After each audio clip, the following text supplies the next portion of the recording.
तो हमने जॉन्डिस में पढ़ लिया था उसकी history and physical exam, LFT, ultra, urine for bilirubin, उसकी इन्वेस्टिगेशन करवाते हैं। अब 3 तरीके से जो है वो उसको जॉन्डिस हो सकता है। उसका कॉज हो सकता है pre hepatic, hepatic and post hepatic. तो हमें पता है कि आपको प्राइमरीली जो 3 इन्वेस्टिगेशन है उसको एक्सक्लूड करने के लिए एक दूसरे से कि व्हाट इज़ द रीज़न, हमें करवाना क्या है, एलएफटीज। जब एलएफटीज नॉर्मल है, अल्ट्रासाउंड नॉर्मल है और यूरिन फॉर बिलीरुबिन ओके, तो एलएफटीज जो है जब नॉर्मल आता है एलएफटीज, तो हमें ये पता चलता है कि उसका हेपेटोसेलुलर कॉज नहीं है, हम एक्सक्लूड कर देते हैं हेपेटोसेलुलर कॉज। जब हम अल्ट्रा करवाते हैं यानी कि अल्ट्रासाउंड करवाते हैं तो हम पोस्ट हेपेटिक कॉज को एक्सक्लूड कर देते हैं, क्योंकि जब अल्ट्रासाउंड नॉर्मल आता है यानी कि उसके बिलियरी ट्री में कोई भी ऑब्स्ट्रक्शन नहीं है। जब हम यूरिन फॉर बिलीरुबिन करवाते हैं यानी कि हम उसका हेपेटोसेलुलर एज वेल एज उसका पोस्ट हेपेटिक कॉज दोनों को एक्सक्लूड कर देते हैं, यानी कि इन दोनों कॉज में से, यानी कि उसके दोनों कॉज दैट इज हेपेटोसेलुलर और पोस्ट हेपेटिक, ये दोनों कॉज को हम एक्सक्लूड कर देते हैं और आ जाते हैं प्री हेपेटिक कॉज एक्सक्लूसिवली। तो जब प्री हेपेटिक कॉज है तो उसका क्या रीज़न हो सकता है, उसके 2 रीज़न, यानी कि एक रीज़न हो सकता है दैट इज़ अनकॉन्जुगेटेड बिलीरुबिन। जब हम अनकॉन्जुगेटेड बिलीरुबिन की बात करेंगे, क्योंकि प्री हेपेटिक कॉज जो रहता है आरबीसी का डिस्ट्रक्शन हो रहा होता है, अभी वो लिवर के अंदर गया ही नहीं, बाहर ही बाहर, लिवर के बाहर कोई प्रॉब्लम है। तो जब प्रॉब्लम बाहर है लिवर के, तो अनकॉन्जुगेटेड बिलीरुबिन जो है वो सिग्निफिकेंटली एलिवेट होता है। तो उसको फाइंड आउट करने के लिए कि वो हीमोलिसिस की वजह से हो रहा है या फिर कुछ और बात है, तो उसके लिए हम करेंगे blood smear retic count. Blood smear retic count जब हम पॉजिटिव मिलता है तो दैट इज हीमोलाइसिस उसके अंदर हो रहा है। अगर उसके अंदर blood smear retic count negative आता है दैट इज गिलबर्ट सिंड्रोम है। सिंड्रोम क्या होता है कि जब जो UDP that is glucuronyl transferase enzyme जो है उसकी एक्टिविटीज जब कम हो जाती है तो क्या होता है, एलिवेशन हो जाता है अनकॉन्जुगेटेड बिलीरुबिन का। जब कोई फास्टिंग करता है या किसी को फीवर है, अल्कोहल जो है कंज्यूम करता है, इन्फेक्शन हो जाता है, ऐसी कंडीशन में ये एग्जाबरेटेड हो जाता है, तो अनकॉन्जुगेटेड बिलीरुबिन बढ़ जाता है।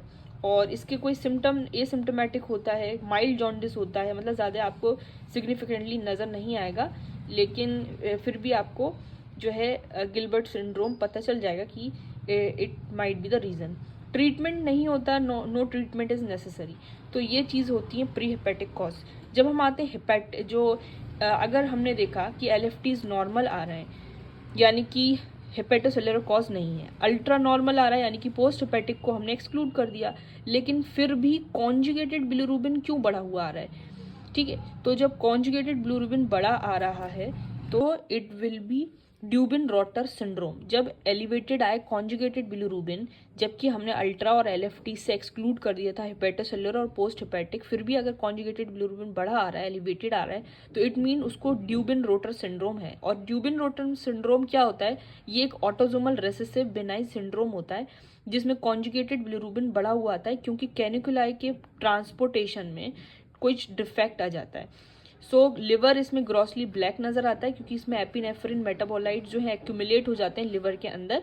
तो हमें माइल्ड सा जॉन्डिस हमेशा में देखने को मिलेगा और क्रोनिक रिकरेंट कंडीशंस में उसको देखने को मिलेगी।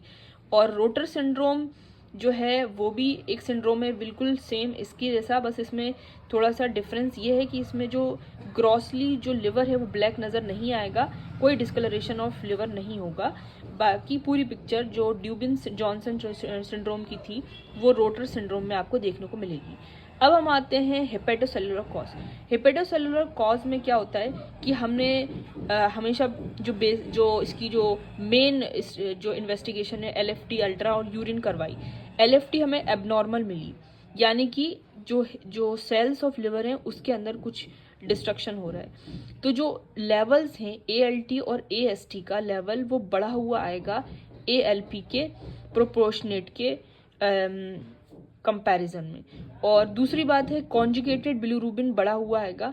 अगर हम अल्ट्रा करवाएंगे तो एक्सक्लूड करना है हमें, क्योंकि अल्ट्रा इसलिए हम एक्सक्लूड करना है अल्ट्रा से पोस्ट हेपेटिक कॉज को, क्योंकि कॉन्जुगेटेड बिलीरुबिन अगर बढ़ा हुआ आता है तो वो तो पोस्ट हेपेटिक में भी आता है। तो अब हमें पोस्ट हेपेटिक को जब एक्सक्लूड करना है तो हम करवाएंगे अल्ट्रा, और अगर अल्ट्रा नॉर्मल है और कॉन्जुगेटेड बिलीरुबिन बढ़ा हुआ है, एलएफटी भी एबनॉर्मल है, तो इट मीन्स कि उसको हेपेटोसेलुलर जॉन्डिस है, और यूरिन पॉजिटिव आएगा फॉर बिलीरुबिन।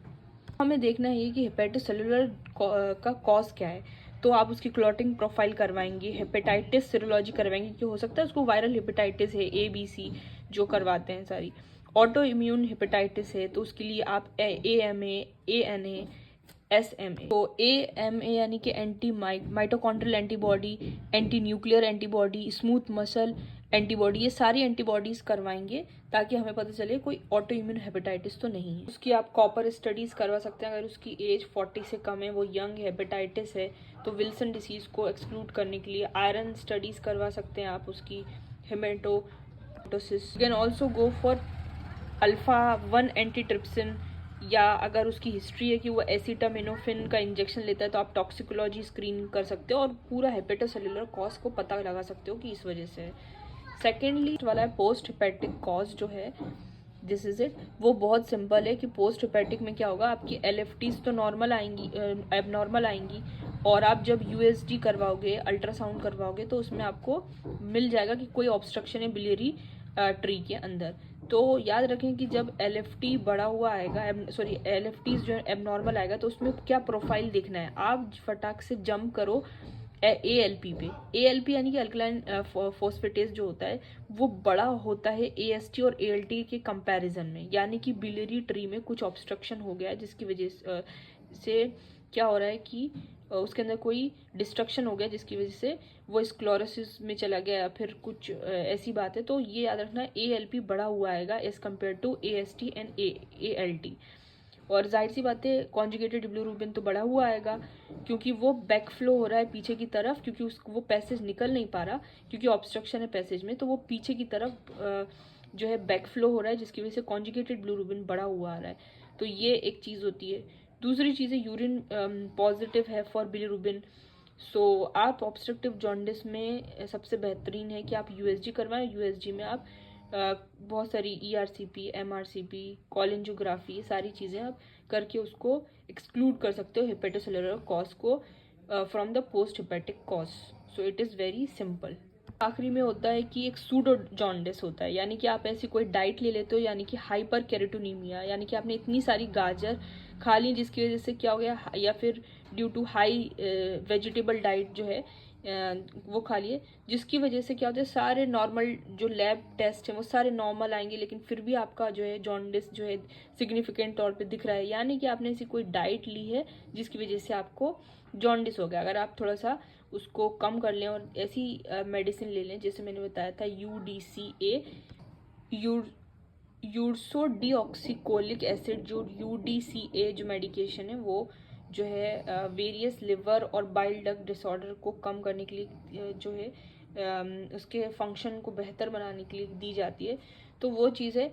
लेकिन जो है आप इसमें ये भी आता है सूडो जॉन्डिस जो होता है, जो कि वेजिटेबल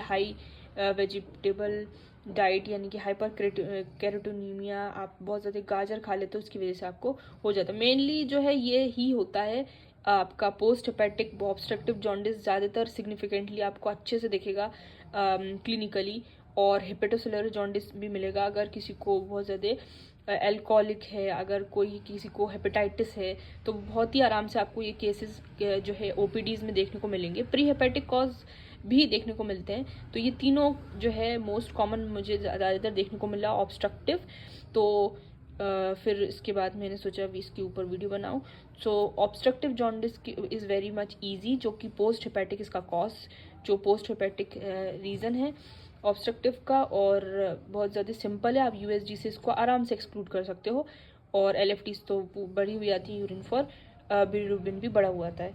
सो नेक्स्ट वीडियो में हम बात करेंगे नेक्स्ट केस के बारे में। So thanks for watching.